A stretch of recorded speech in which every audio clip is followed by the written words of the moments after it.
Oh, eto na, mga kababayan. Lahat po ng sinabi sa amin ni Senator Rodante Marcoleta, parang mangyayari na po ito sa araw ng bukas, mga kababayan.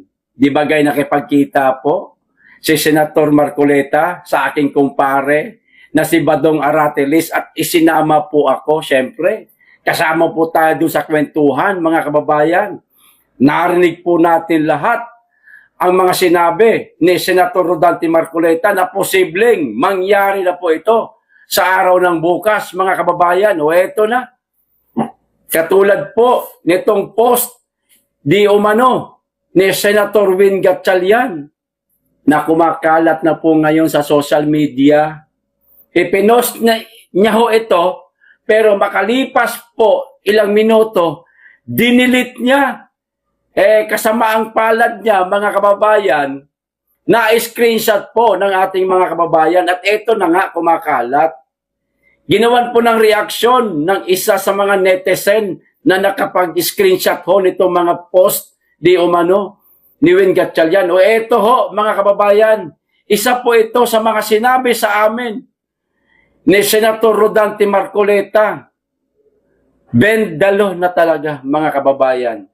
Kaya hindi ko masisisi yung ibang mga kababayan natin na ang gusto revolusyon na dahil baluktot na po ang batas, mga kababayan. Maging ang ruling ng Senado, baluktot na po. O ito, panoorin po natin at pakinggan po natin ang reaksyon ng isa sa mga kababayan ho natin.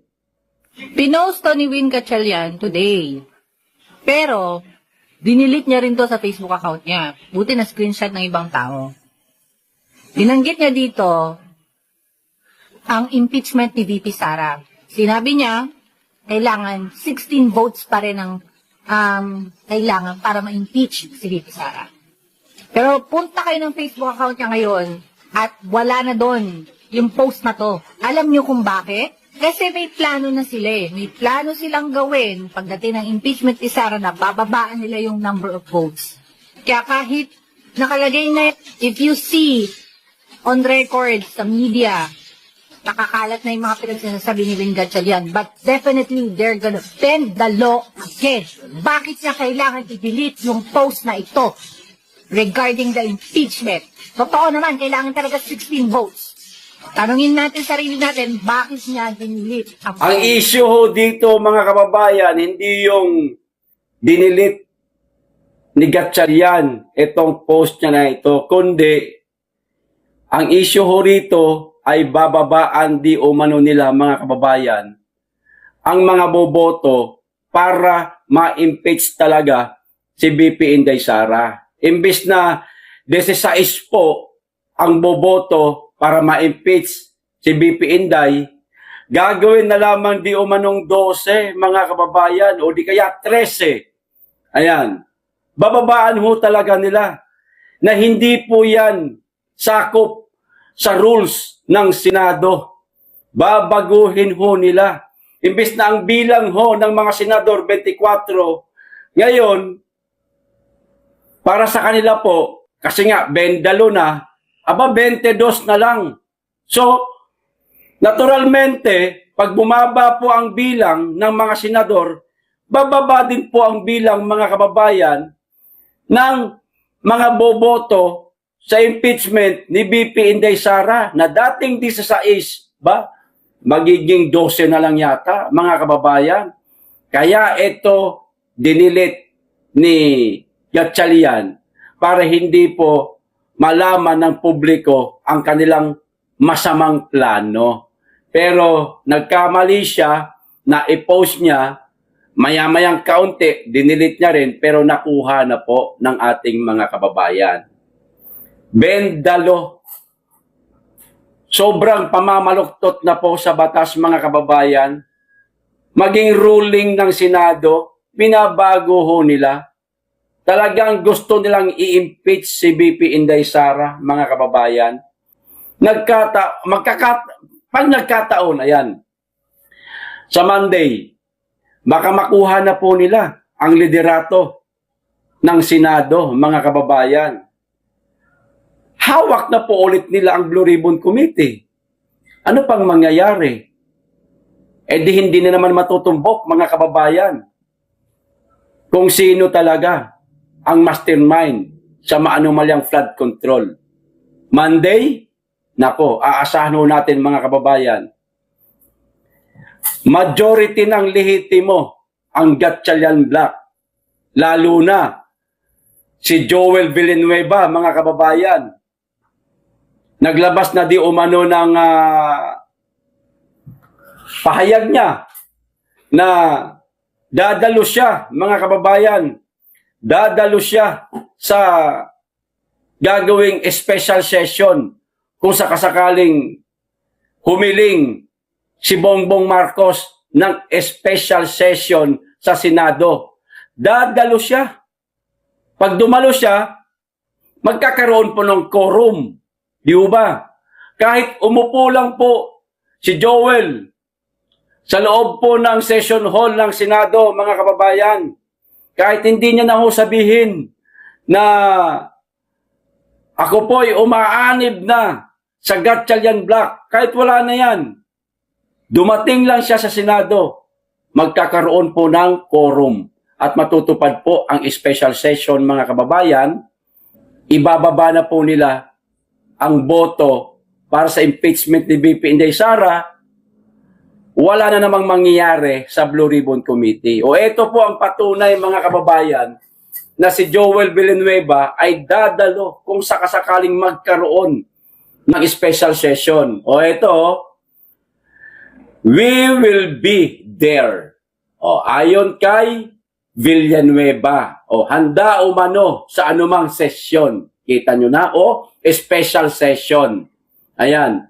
Tiniyak ni Senador Joel Villanueva na dadalo siya sa anumang special session, mga kababayan, na maaaring ipatawag ng Pangulo kasabay ng paggigiit na tungkulin ng mga mambabatas na tumugon kapag kinakailangan. O, kita nyo na. Sa pagkakaalam ko po, hindi ho yata pupunta ang karamihan sa special session na ito mula po sa kampo ni SP Cayetano. Hindi ho nila dadaluhan itong special session na ito, mga kababayan. Pero si Joel Villanueva, nagsabi na di umano, pupunta daw siya, mga kababayan.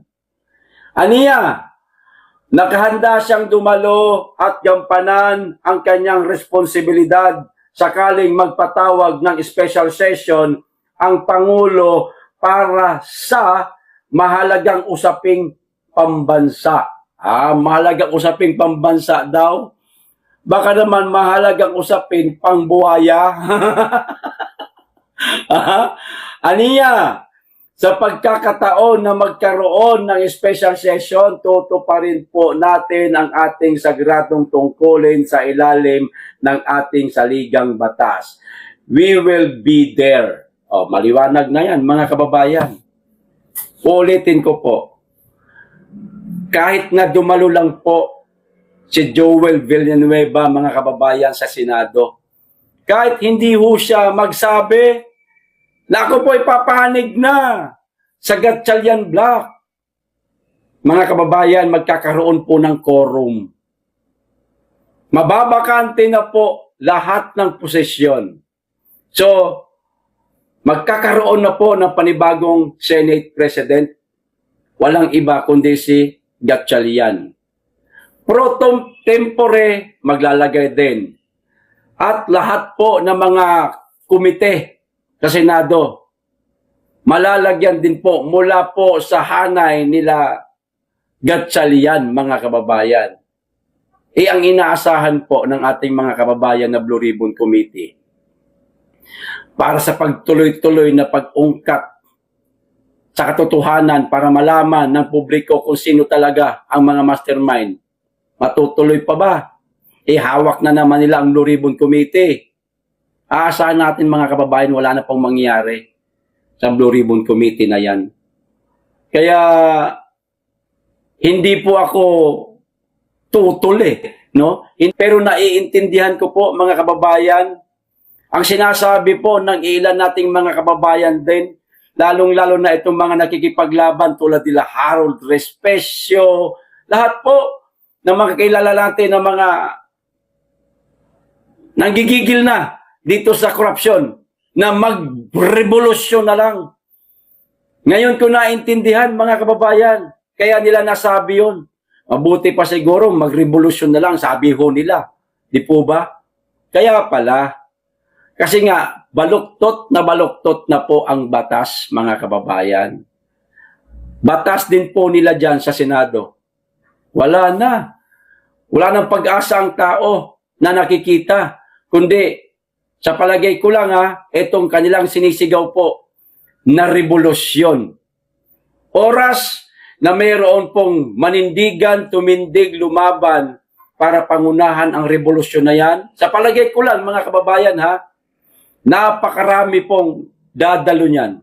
Napakarami pong makikiisa dyan, mga kababayan. Sa palagay ko lang naman yan. At hindi po malayong mangyari yan.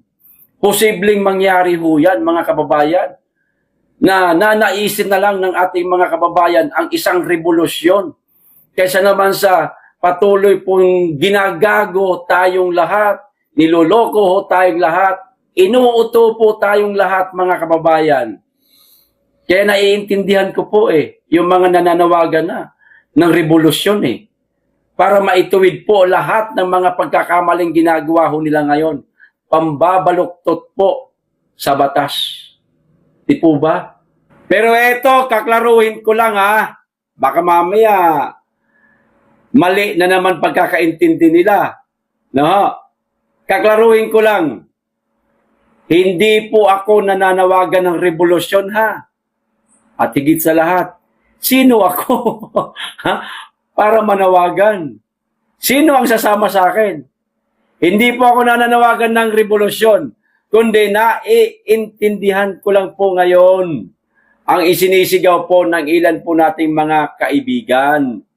Na sila po sumisigaw ng revolusyon, pero hindi po ako nananawagan. Okay? Klaro? Mahirap na, mga kababayan. Nandyan kaagad yung isang mama to the rescue kay Bangag. Natatakot na ho kasi sila. Natataranta na po sila, mga kababayan. Kaya ang gagawin nila para madepensahan po nila ang kanilang sarili, unang-una, kailangan manatili po sa kanila ang Blue Ribbon Committee.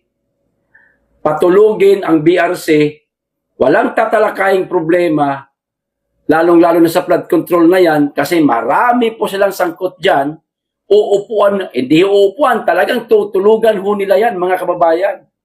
Tatabunan po yan ng kung ano-anong isyo para wag lang pong mapag-usapan sa Blue Ribbon Committee ang flood control project. Pangalawa, una yan Pangalawa, impeachment po kay Inday Sara para maging absuelto po silang lahat. Lalo na sinabi na ni BP Inday na hindi pwedeng walang managot. Kailangan managot ang mga may kasalanan. Para hindi ho sila mapanagot, ipa-impeach si BP Inday Sara. Nagkakamali ho sila. Bakit? Si Inday Sara lang ba ang maaaring tumakbong presidente sa 2028? Aba, meron pa po tayong alas, mga kababayan. Marami pa po tayong alas. Importante, Duterte ang tatakbong presidente sa 2028. Suportahan po natin. Yan na lamang po ang tanging pag-asa nating lahat, mga kababayan. Yan na lang po. Ngayon, malabo po makuha ng Pilipino ang hustisya dito sa napakalalang korupsyon na nangyayari po sa ating bansa, mga kababayan. Napakalabo na po. Sa Administrasyong Marcos, malabo na ho. Wala pong hustisya na makukuha ang mga Pilipino. Walang mapapanagot na mga magdanakaw, walang makukulong. Kasi kanila po, mga kababayan, ang kapangyarihan ngayon. Kailan pa? Di syempre, pag wala na si Marcos, pag bumaba na siya sa pwesto niya, at pag iba na ang presidente. Yan pa siguro tayo makakakuha ng hustisya, mga kababayan.